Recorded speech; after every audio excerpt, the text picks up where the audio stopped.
hamdan katsiran thayyiban mubarakan fihi kama yuhibbu rabbuna wa yarda. Allahumma sholli wa sallim ala nabiyyina Muhammad wa ala alihi wa man tabi'ahum bi ihsan ila yaumiddin, amma ba'd.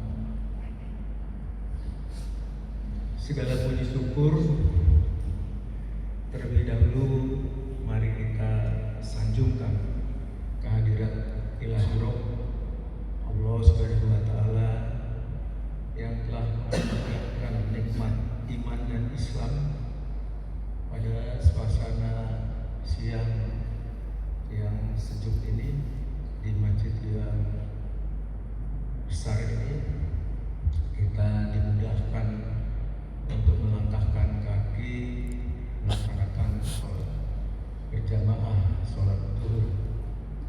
Salawat dan salam semoga senantiasa tercurah pada suri tauladan Nabi Muhammad SAW yang telah mengajarkan risalah kebaikan kepada kita semua, sehingga dengan berusaha untuk istiqomah mengikuti jejak sunnahnya kita tergolong orang-orang yang di yaumil akhir memperoleh syafaatnya. Saudara-saudaraku, pada kultum pada zuhur hari ini, terutama tentu saya mengingatkan diri saya dan sekaligus untuk mengingatkan jamaah saudara-saudara semua. Mungkin bisa jadi pengetahuan, jadi ibroh bagi kita semua. Saya ingin menyampaikan sebuah surat Al-Adiyat, surat ke-100 yang menurut saya punya makna yang sangat luar biasa ketika kita coba memahaminya. Saya coba membacakannya. A'udzubillahi minasyaitonirrajim. Bismillahirrahmanirrahim. Wal 'adiyati dhabha wal muriyati qadha wal mughirati subhan wa asarna bihi am'a wa wasatna bihi jam'a innal insana li rabbil kanud wa innahu ala dzalika lasyahid wa innahu li hubbil khairi lasyadid afala ya'lamu idza busira ma fil qubur wa husila ma fis sudur inna rabbahum bihim yawma idil khabir. Jadi surat ke-100 ada 11 ayat. Jadi di 11 ayat ini kalau dikelompokkan ada 3 tema penting seperti itu. Yang pertama berbicara tentang kuda perang. Nah, ini persoalan yang bagi saya itu begitu luar biasa sekali, membicarakan tentang kuda perang. Dan yang kedua membicarakan tentang hakikat manusia. Dan yang ketiga membicarakan tentang pesan Ilahi bahwa ada hari akhir, kira-kira begitu Allah mengingatkan. Nah, saudara-saudaraku, dari surat Al-Adiyat ini menjadi begitu luar biasa, begitu dahsyat ya, ketika Allah bersumpah atas nama kuda perang itu, dan kuda yang berlari begitu kencang sambil terbang. Kemudian yang ayat keduanya digambarkan bahwa hentakan kaki-kaki kuda itu memercikkan bunga api. Dan yang ketiga, ayat ketiganya, kuda perang itu datang dengan tiba-tiba di pagi hari, membuat suasana pagi itu debu berterbangan. Kita nggak pernah tahu namanya pagi itu nggak ada debu. Sama kuda perang itu membuat debu berterbangan. Dan ketika itu juga langsung kuda perang itu masuk rusuh dan menyerang. Saudaraku yang berbahagia, dari beberapa terjemahan umum yang saya coba katakan, syarikat seperti itu, tapi mananya seperti itu, bahwa kuda perang ini memiliki karakter yang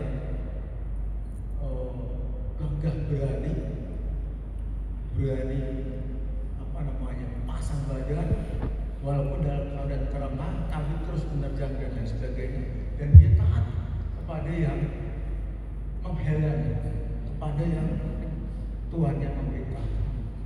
Artinya ada satu makna bahwa kuda itu begitu taat kepada Tuhan. Kuda itu begitu runduk dengan perintah, hentakan-hentakan suara maupun tarikan-tarikan pembelaan dari penunggang. Nah, lalu yang menarik dari surat Al-Anbiya ini di ayat ke-6 itu mengatakan bahwa sesungguhnya manusia-manusia itu adalah ingkar terhadap Allah Subhanahu wa Ta'ala. Kalau tarik secara ilmiah, ya kan? Ini hubungannya apa? Tiba-tiba setelah menjelang bulan perang, kemudian mengatakan manusia itu adalah ingkar terhadap Allah. Kemudian dipertegas di ayat 7 bahwa itu keingkaran yang nyata, yang memang benar-benar bisa dirasakan bahwa perbuatannya itu memang mengingkari Allah Subhanahu wa Ta'ala. Dan ditambahkan lagi ayat berikutnya bahwa manusia itu mencintai harta, letak berurusan. Artinya ada sifat manusia yang digambarkan oleh Allah Subhanahu wa Ta'ala itu lebih mendekati yang realitas dengan dunia nyata adalah selalu ingkar, kemudian apa dan itu benar, kemudian juga lebih mencintai harta. Artinya ada perbandingan, dua hal yang bisa dibandingkan, bahwa kalau kuda yang gagah perkasa seperti itu dia taat sama tuannya, maka ketika manusia dia tidak taat sama Tuhan, karena semua yang diperjuangkan tidak lain urusan dunia. Nah, pertanyaan pengetahuan ataupun makna yang bisa kita ambil paling tidak. Terus apa yang sedang kita lakukan? Misalnya kita sedang berada di UU sekarang, berada di Muhammadiyah. Sebenarnya sedang apa yang sedang kita lakukan? Apakah perbuatan-perbuatan kita itu menggambarkan sebagai kuda yang difirmankan oleh Allah Subhanahu wa Ta'ala? Tidak, itu biasa-biasa sederhana. Saya mengingatkan diri saya. Jadi sangat sekali karakter dasarnya itu tidak taat, katakan seperti itu. Nah, maka pada ayat berikutnya Allah kemukakan, jangan dikira bahwa semua itu tidak dimengerti oleh manusia, bahwa nanti akan ada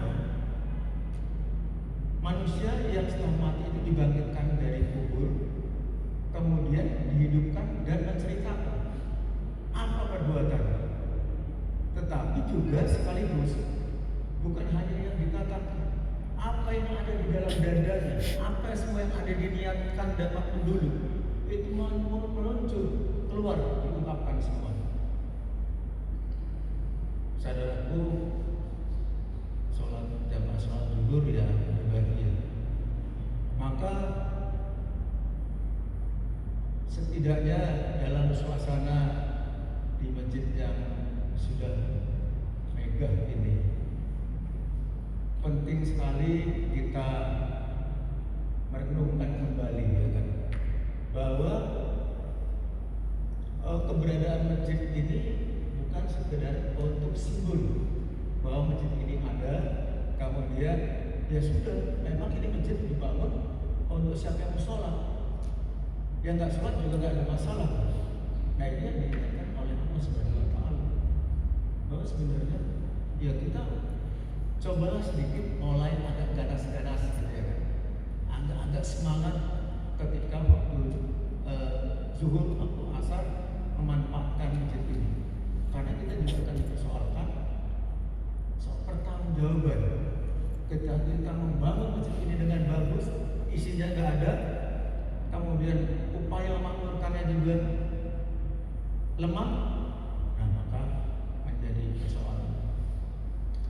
Jamaah Allah, maka saya menganggap bahwa surat Al-Adiyah itu sangat menyentuh bagi kita untuk kita meresolusi paling tidak cara berpikir, cara bersikap, cara bertindak. Ketika makhluk Allah yang namanya hewan bisa begitu mengerti dan taat pada Tuhannya, belum sama Tuhannya, sama Tuhannya, mengapa kita yang sebagai manusia tidak bisa melebihkan ya kan, kebiasaan kesederhanaan menjadi ketaatan yang lebih serius, lebih bagus. Dan jamaah rahimahullah, mari kita mulai dengan meramaikan, memakmurkan masjid yang kita cintai ini. Billahi taufiq wal hidayah. Assalamualaikum